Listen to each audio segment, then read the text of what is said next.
السلام علیکم و رحمت الله و برکاته. هموطنان عزیز، برادران و خواهران گرامی، عبدالسلام آدین زاده هستم. امروز میخوام بالای ماجرای بین آقای شراف‌الدین گدایف و آقای محیدین کبیری و پیمان ملیش مقدار گپ بزنم، چون که سر و صداها در شبکه‌های اجتماعی زیاد بود، پیام‌ها، یادداشت‌ها، نوارا زیاد بود در این باره. اما من فکر میکنم ماهیت اساسی این ماجرا یک مقدار بیرون مانده و من همین میخواستم خدمت شما ابراز بدارم درباره گفتیم ماهیت این ماجرا چی بوده. دوستای عزیز، این اصلا مهم نیست که آیا خودی شراف‌الدین گدایف تصمیم گرفته که از پیمان ملی بیرون بکشد خودشه، یا که گفتیم اعضای پیمان ملی او را بیرون انداختن برای چه کنم میگویند خیانت. این مهم نیست که کی چی گفت کی چی نگفت، مهم فکر میکنم در دیگر جاست، یعنی که اهمیت این ماجرا فکر کنم در دیگر جاست. من فکر میکنم این ماجرای ناگهانی نبوده، این گونه نشده که گفتیم گویا در مجلس یک باره اینا تصمیم گرفتن درگیری بکنند با هم دیگر و این کارها و دیگر ماجراها. من فکر میکنم این ماجرا طول ماهها و سالها آهسته آهسته پخته میرسید، برای آنکه این همه ارتباط دارد به ماهیت اصلی پیمان ملی و برای چی پیمان ملی سازمان داده شد و هدف اساسی پیمان ملی چی بود و محیدین کبیری که این پیمان این ائتلاف سازمان داد هدف اساسی او واقعا چی بوده.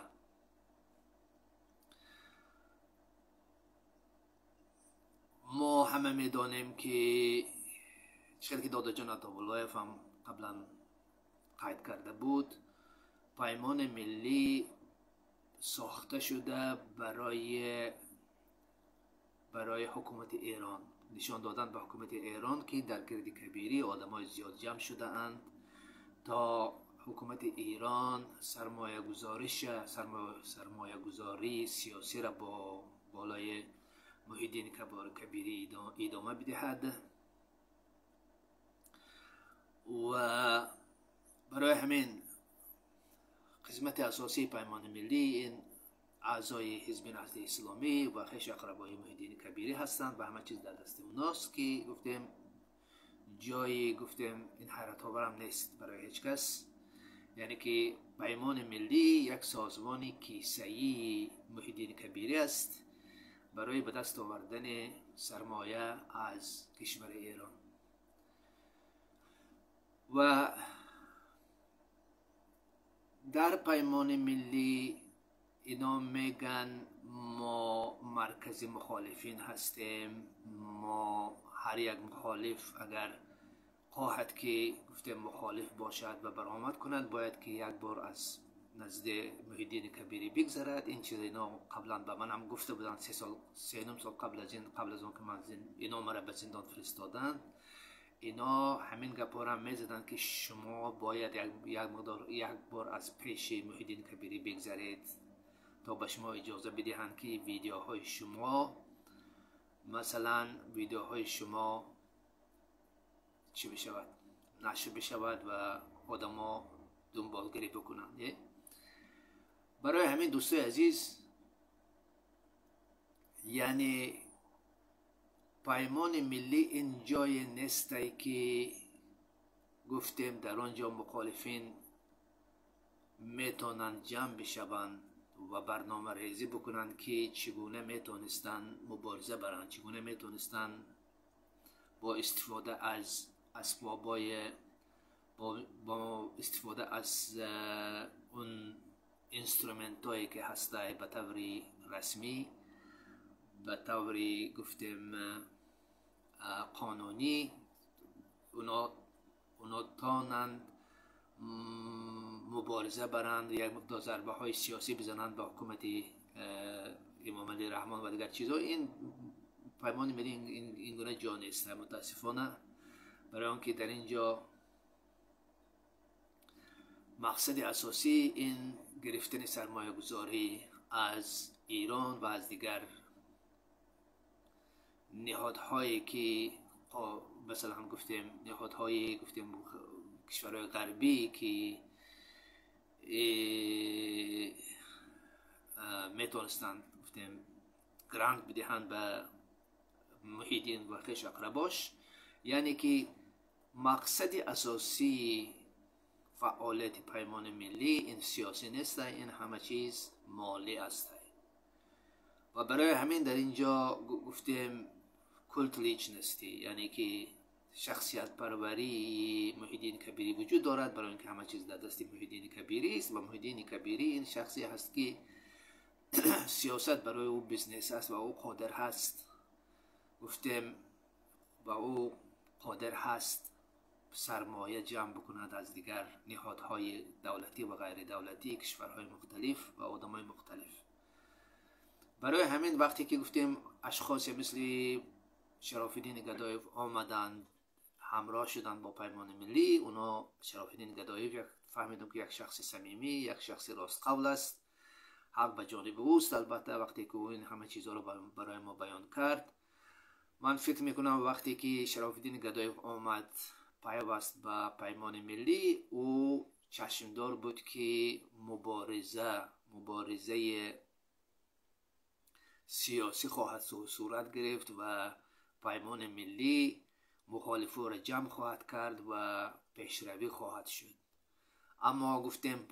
آهسته آهسته متوجه شد که پیمان ملی به طور روسا یک بلاطه، یعنی که یک همچون باطلاق است که در اونجا عموما مبارزه اصلی، مبارزه حقانی وجود ندارد. همه چیز بالای گرداگرد محیدین کبیری و خویش اقرباش است و این است که گفتیم برای ما مخالفین ما چی کار باید بکنیم. ما گفتیم ما همه مخالف شدیم، ما همه را در تاجیکستان گفتیم ما نمیتونیم به کشور خود ما برگردیم، اما ما دوست می‌داشتیم که برگردیم در اونجا زندگی بکنیم یا زیارت بکنیم خویش اقربای خود ما را. ما گفتیم این چیزا را قادر نیستیم، برای همین ما گفتیم ما میخواستیم که واقعا یک مبارزه، یک فعالیت حقانی وجود داشته باشد که ما تانیم یک مقدار ضربه سیاسی بزنیم با حکومت امام علی رحمان، مثلا گفتیم یا گفتیم سعی بکنیم مثل گفتیم کشور بنگلادش از طریق فیسبوک یک انقلاب را به وجود داریم که گفتیم حکومت خودکامه را سرنگون بکند و دیگر چیزا. اما گفتیم وقتی که ما در این باره فکر میکنیم، مثلا ما وقتی که مخالفت میگوییم امروز ما فکر میکنیم مرکز مخالفت پیمان ملی است، اما پیمان ملی این مرکز مخالفت نیست، این مرکز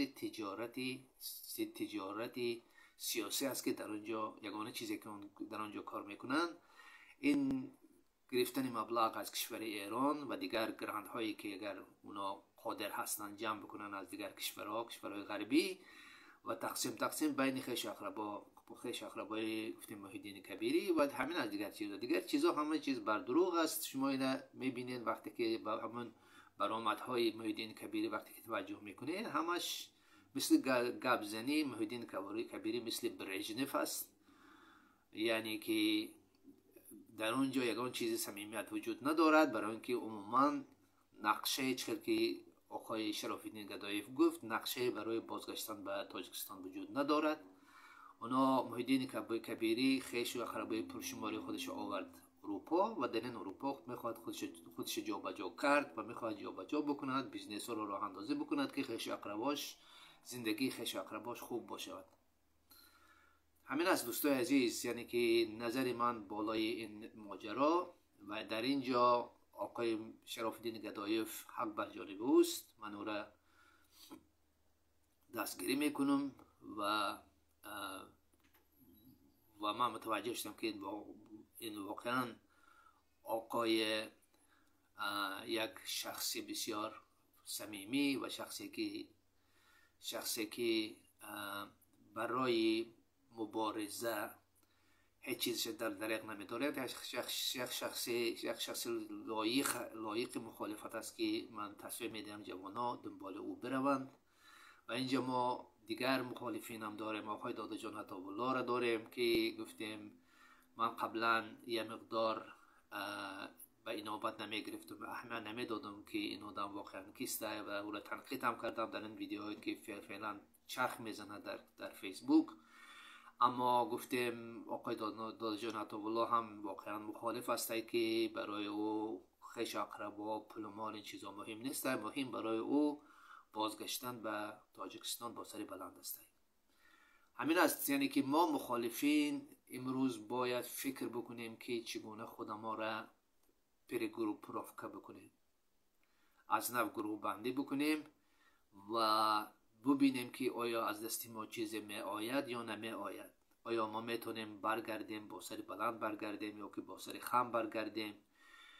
برای آن که گفتیم همه ما زندگی خود ما را داریم، سالها به طوری سریع میگذرند. من 3 سال در زندان بودم، این 3 سال خیلی زود گذشت، یعنی که باز یک 3 سال، باز یک 6 سال، باز یک 10 سال به طور سریع میگذرد و دیدی که پیر شده ای. همین است برادر عزیز، مخالفین جوان، ما یک بار دیگر فکر کنیم بالای این ماجرا و این ماهیت اساسی این ماجرا این است که ماهیت اساسی پیمان ملی چی است؟ آیا پیمان ملی امروز یک مرکز مخالفت است یا که ما